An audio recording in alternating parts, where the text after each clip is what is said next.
जो बहुत व्यस्त रहने वाले लोग हैं, जिनके पास कम समय है, फिर चाहे वो यंग जनरेशन जो पढ़ाई कर रही है, कॉम्पिटिटिव एग्जाम्स की प्रिपरेशन कर रहे हैं, या फिर जो बिजनेसमैन है, या घर में जो माताएं बहनें हैं जिनको बाहर टाइम नहीं मिल पाता मॉर्निंग वॉक के लिए, एक्सरसाइज के लिए, घर के काम से फुर्सत नहीं मिल पाती, ऐसे लोग भी सूर्य नमस्कार का अभ्यास करें। आप सभी को मेरा नमस्ते। मैं डॉक्टर राघवेंद्र प्रताप एक बार फिर आप सभी का स्वागत है आपके अपने ही चैनल पर। आपने टाइटल देखा होगा सूर्य नमस्कार के नुकसान, तो आपके मन में भी आया होगा कि सूर्य नमस्कार के फायदे तो हमने बहुत सुने हैं, नुकसान कौन से होते हैं। लेकिन जी हाँ, जिस प्रकार सूर्य नमस्कार के बहुत सारे फायदे हैं, वैसे ही सूर्य नमस्कार के कुछ साइड इफेक्ट्स भी हैं जिनका जानना आपके लिए बहुत जरूरी है। इसलिए वीडियो के अंत तक बने रहिए। आप जानते होंगे कि योग का अभ्यास जितने लोग भी करते हैं, सबको सूर्य नमस्कार के बारे में जरूर पता होगा। सूर्य नमस्कार कैसे करते हैं, इस बारे में मैंने बहुत सारे वीडियोज बनाए हैं। इसके साइड इफेक्ट क्या है, उन वीडियोज में मैंने बताया है, लेकिन इस वीडियो में विशेष रूप से उसके साइड इफेक्ट पर ही चर्चा करेंगे कि कैसे सूर्य नमस्कार अगर गलत ढंग से कर लिया जाए तो सूर्य नमस्कार में फायदे की जगह नुकसान हो सकता है। इसीलिए यह वीडियो आपके लिए बहुत जरूरी है। मित्रों, बहुत सारे ऐसे अभ्यास हैं योग के जो लोकप्रिय बहुत है, बहुत अधिक लाभदायक भी है, लेकिन उनको इतना प्रचारित कर दिया गया है रामबाण की तरह कि बहुत से लोग तो ये भी कहते हैं कि बस इस अभ्यास को कर लीजिए, सारी बीमारियां ठीक हो जाएंगी। जैसे आपने कपालभाति के बारे में सुना होगा कि अगर किसी को कोई भी रोग है तो लोग जरूर कहते हैं कपालभाति करिए, ठीक हो जाएगा। लेकिन कपालभाति के अपने साइड इफेक्ट्स हैं और इस पर भी मैंने कई सारे वीडियोज बनाए हैं। बहुत सारे लोग कमेंट भी आए हैं कि हाँ, उनको उस तरह की प्रॉब्लम हुई है कपालभाति करने से। कपालभाति अगर आप गलत तरीके से करते हैं, बहुत अधिक कर लेते हैं, अपनी शारीरिक क्षमता से ज्यादा कर लेते हैं, तो आपको नुकसान होगा। तो सूर्य नमस्कार के कौन से नुकसान हो सकते हैं, या सूर्य नमस्कार करने से आपको क्या फायदा हुआ है, या आपको क्या दिक्कत हुई है, क्या प्रॉब्लम हुई है, इस बारे में आप कमेंट सेक्शन में जरूर लिखिए। और अगर आपको योग से संबंधित और भी कोई जानकारी चाहिए तो कमेंट सेक्शन में आप मुझसे पूछ सकते हैं। बाकी एक जानकारी आपको और दे दूं कि अब अगर आप मुझसे ऑनलाइन जुड़ना चाहते हैं तो नीचे दिए गए नंबर पर संपर्क करके आप ऑनलाइन योग सीख सकते हैं। लेकिन पहले मेरा यह सुझाव रहता है सबको कि अगर आपके आसपास कोई ऑफलाइन सिखाने वाले हैं तो ऑफलाइन सीखिए, ऑफलाइन सिखाने वाले नहीं हैं तो आप ऑनलाइन सीख सकते हैं। आप मेरे ऐप योगा विद रमन को भी प्ले स्टोर से डाउनलोड कर सकते हैं। अब बात करते हैं आज के टॉपिक की कि सूर्य नमस्कार से होने वाले नुकसान कौन कौन से हैं। अगर आप सूर्य नमस्कार अपनी शारीरिक क्षमता से अधिक करते हैं तो आपको हाई ब्लड प्रेशर हो सकता है, आपकी जो हार्ट बीट है वो इरेगुलर हो जाए। इसलिए जिनको पहले से हाई ब्लड प्रेशर है, या जिनको हार्ट की प्रॉब्लम है, हृदय रोग की समस्या है, उनको सूर्य नमस्कार करने से मना किया जाता है, या उनको कहा जाता है कि अगर सूर्य नमस्कार करें तो प्रॉपर गाइडेंस में करें, योग प्रशिक्षक की देखरेख में ही करें, अपने आप टीवी देखकर या यूट्यूब पे वीडियोस देखकर सूर्य नमस्कार का अभ्यास ना करें। कौन से लोग? जिनको हाई ब्लड प्रेशर हो और जिनको कोई हृदय की समस्या हो। दूसरी बात, जिनको स्लिप डिस्क की प्रॉब्लम हो, पीठ में रीढ़ की हड्डी में स्लिप डिस्क की समस्या हो या सियाटिका की समस्या हो, ऐसे लोगों को भी सूर्य नमस्कार का अभ्यास नहीं करना चाहिए। बेहतर हो कि वो लोग और अभ्यास करें जिससे उनको बहुत अधिक लाभ मिलेगा। अब जिनकी रीढ़ की हड्डी में कोई दोष हो, मान लीजिए डिस्क में गैप आ गया हो, कोई नस दब रही हो पीठ में, रीढ़ की हड्डी में सियाटिका हो, और ऐसे में अगर आप सूर्य नमस्कार का अभ्यास करते हैं तो आपका दर्द बढ़ सकता है, आपकी समस्या बढ़ सकती है। इसलिए सूर्य नमस्कार का अभ्यास ना करें। जिनको आंतों में टीबी हो या जिनको हर्निया हो, उनको भी सूर्य नमस्कार करने से मना किया जाता है, क्योंकि अक्सर देखा गया कि अगर ऐसे लोग अभ्यास करते हैं तो उनको समस्या और हो जाती है, दर्द बढ़ जाता है, या जो डिसलोकेट होने की समस्या है वो देखी गई है। इसलिए इन सब चीजों से बचें। बाकी और साइड इफेक्ट क्या हो सकते हैं आपको बताऊं कि अगर अपने शारीरिक क्षमता से आप अधिक सूर्य नमस्कार करते हैं। देखिए, सूर्य नमस्कार बहुत पावरफुल प्रैक्टिस है। देखने में आपको लगता है कि आप जो है 12 स्टेप में करते हैं, बस शरीर को आगे पीछे कर लेते हैं, बस इतना भर नहीं है। सूर्य नमस्कार को अगर आप गहराई से देखेंगे तो यह आपके अंदर बहुत अधिक पावर जनरेट करता है, बहुत अधिक शक्ति उत्पादित करता है, शारीरिक शक्ति और मानसिक शक्ति। ऐसे में अगर आप क्षमता से अधिक कर सकते हैं तो आपको फीवर हो सकता है, आपको लूज मोशन हो सकता है, आपके शरीर में हो सकता है चकत्ते पड़ जाए या फोड़े फुंसियां होने की भी समस्या देखी गई है। बहुत लोगों को नहीं होता, ऐसा नहीं कि जितने लोग करेंगे सबको हो जाएगा, जो अपने शारीरिक क्षमता से अधिक करते हैं। बहुत लोग सोचते हैं कि इसको करने से हमारी बॉडी शेप में आएगी, हमें बहुत अधिक फायदा मिलेगा, तो लोग ज्यादा अभ्यास कर लेते हैं। जैसे खाने पीने की चीजों में होता है कि बहुत बार लोग सोचते हैं कि इसको खाने से फायदा लाओ, हम ज्यादा खा लें। लेकिन आप जानते हैं कि जिस तरह अच्छी चीज को बहुत अधिक खाने से भी नुकसान हो जाता है, ऐसे ही योग में भी आपको कितना योगाभ्यास करना है, किस ढंग से करना है, कितने समय के लिए करना है, ये सारी चीजें ध्यान में रखनी जरूरी होती है।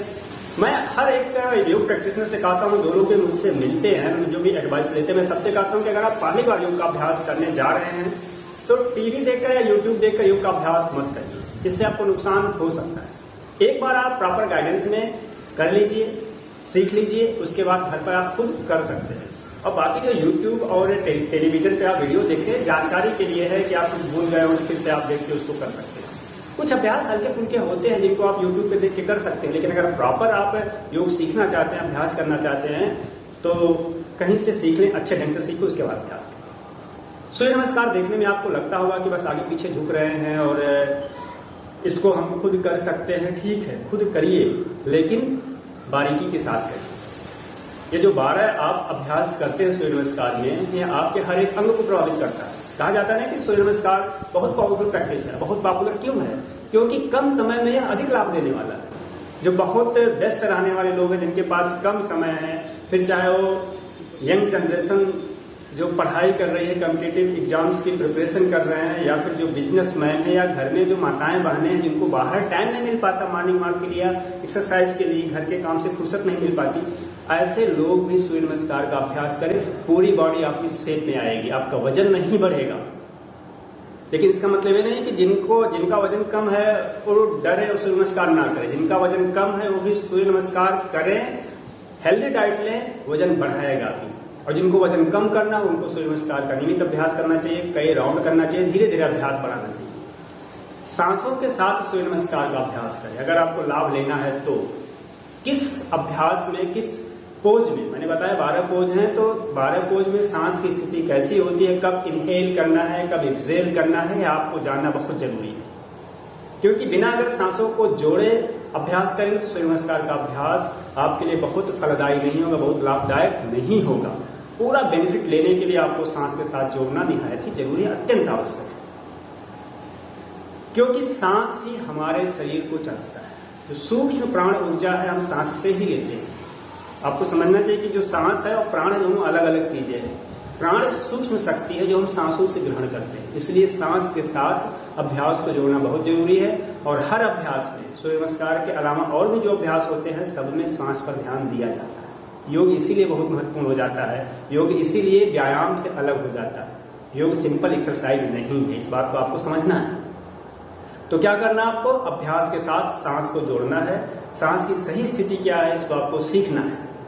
दूसरा, बॉडी पोस्चर कितना होना चाहिए, कैसे होना चाहिए बॉडी पोस्चर, कितना हमें आगे बेंड होना है। ऐसा ना हो कि आपकी स्पाइन बहुत अधिक टाइट हो और आप देखा देखी आपके बगल वाले कर रहे हैं, आप भी सोचे कि हमें भी आगे घुटना टच कराना है थर्ड पोज में, और आप अपनी पीठ की मांसपेशियों को और स्पाइन को बहुत अधिक स्ट्रेच कर दिए, पता चले दर्द बढ़ गया, आपका मांसपेशियों में खिंचाव आ गया, तो ऐसा नहीं करना। जितनी आपकी क्षमता हो उतना ही करना है। और सूर्य नमस्कार के करने की जो गति है वो धीरे धीरे होनी चाहिए। आपने सुना होगा कि बहुत से लोग रिकॉर्ड बनाने के लिए 500 बार 1000 बार करते हैं। जरूरी नहीं है, आपके लिए तो बिल्कुल जरूरी नहीं है। अगर आप सामान्य अभ्यासी हैं तो 5 से 10 मिनट का सूर्य नमस्कार काफी है। शुरू में आप 3 राउंड करिए, 4 राउंड करिए, बाद में इसको 12 राउंड तक कर सकते हैं। जैसे जैसे स्टेमिना आपका बढ़ता आप और इसको बढ़ाते जाए, लेकिन शुरुआत 2-3 राउंड से करिए। अगर एक ही बार में आप जो इसके 12 प्रैक्टिसेज हैं, 12 पोज हैं, नहीं कर पाते तो धीरे धीरे अलग अलग पोज करिए। सांस के साथ करिए, धीरे धीरे करिए, बहुत आराम से। आप सांस अगर भर रहे हैं तो धीरे धीरे पीछे जाएं, धीरे धीरे आगे आएं। इस सारे अभ्यास आपको पूरी तरह से लाभ पहुंचाएंगे अगर आप धीरे धीरे कर रहे हैं। और जिनको अपने बॉडी के लिए करना हो, मान लीजिए वेट किसी को कम करना है, वो शुरू में धीरे धीरे करें, बाद में तेजी से करें। लेकिन जब एंड करना हो तो फिर भी आखिरी 2-3 राउंड धीरे धीरे करना चाहिए। अगला जो पॉइंट आपको ध्यान देना है कि सूर्य नमस्कार के बाद शवासन का अभ्यास जरूर करें। ये कंपलसरी, ये अनिवार्य है। क्यों? क्योंकि जब आप सूर्य नमस्कार का अभ्यास करते हैं तो सूर्य नमस्कार के अभ्यास से आपकी हार्ट बीट बढ़ती है, सांसों की गति बढ़ती है, उसको सामान्य करना जरूरी है। अगर आप सामान्य नहीं करेंगे तो बेचैनी आपकी बढ़ेगी, आपको सिर दर्द हो सकता है, शरीर में भारीपन हो सकता है, शरीर में दर्द हो सकता है। इसलिए कहा जाता है कि सूर्य नमस्कार करने के बाद शवासन करके, कुछ मिनट का शवासन करके शरीर को पूर्ण विश्राम दीजिए, उसके बाद आगे का अभ्यास करिए, उसके बाद आगे का कार्य करिए। अगला पॉइंट जो आपको ध्यान देना है कि सूर्य नमस्कार में आपने देखा होगा कि आगे पीछे हम ज्यादा झुकते हैं, फॉरवर्ड बेंडिंग, बैकवर्ड बेंडिंग, ये ज्यादा होता है। इसलिए सूर्य नमस्कार के बाद कुछ आसन जरूर करिए। अलग आसन कौन से, जैसे आपको तिर्यक ताड़ासन करना है, खड़े होकर ताड़ासन करते हैं, उसमें साइड में ऐसे झुक जाइए, तिर्यक ताड़ासन 2-3 बार कर लीजिए। आप त्रिकोण आसन कर लीजिए, स्टैंडिंग पोस्चर त्रिकोण आसन आप जानते हैं। अर्धमत्स्येंद्र आसन कर लीजिए, इसमें भी स्पाइन को हम दाएं बाएं अपने घुमाते हैं वाला आसन, आप जानते हैं ना अर्धमत्स्येंद्र आसन। नहीं जानते तो वीडियो में देख लीजिएगा, कई सारे वीडियोज हैं उसमें। तो ऐसे में अगर आप इन आसनों का अभ्यास कर लेते हैं तो आपका फॉरवर्ड बेंडिंग, बैकवर्ड बेंडिंग भी हो जाता है और साइड में भी आप झुक जाते हैं, तो पूरी तरह से बॉडी में जितने भी मसल्स हैं सबकी स्ट्रेचिंग हो जाती है, सबका रिलैक्सेशन हो जाता है। और शरीर का लचीलापन बहुत जरूरी है स्वस्थ रहने के लिए। इसलिए आप सूर्य नमस्कार का अभ्यास करें, सही ढंग से करें, जिससे सूर्य नमस्कार आपके लिए बहुत अधिक लाभदायक है। ध्यान दीजिएगा, मैं बार बार कहता हूं कि सूर्य नमस्कार अधिक लाभ देने वाला है। कम समय में, जिनके पास बहुत अधिक समय नहीं, सूर्य नमस्कार जरूर करना चाहिए। सुबह करिए तो ज्यादा अच्छा है। सुबह जब धीरे धीरे सूर्य की लालिमा होती है तो छत पे आप चले जाइए, बालकनी में चले जाइए, खुले स्थान पे, पार्क में चले जाइए, वहां करिए, आपको ताजी हवा मिलेगी, हल्की हल्की सूरज की रोशनी मिलेगी, सूर्य नमस्कार का अभ्यास कई गुना बढ़ जाएगा। इसलिए सूर्य नमस्कार करते समय इन छोटी छोटी बातों का ध्यान दीजिए और सूर्य नमस्कार का पूरा लाभ लीजिए। अगर आपको और कुछ जानना है तो कमेंट सेक्शन में पूछ सकते हैं। अगर आपने अभी तक चैनल को सब्सक्राइब नहीं किया तो चैनल को सब्सक्राइब कर लें, दूसरे को भी इस तरह के वीडियो शेयर करें ताकि और लोगों को लाभ मिले और योग घर घर तक पहुंचे, जन जन तक पहुंचे। आप स्वस्थ रहें, खुश रहें। नमस्ते, जय हिंद।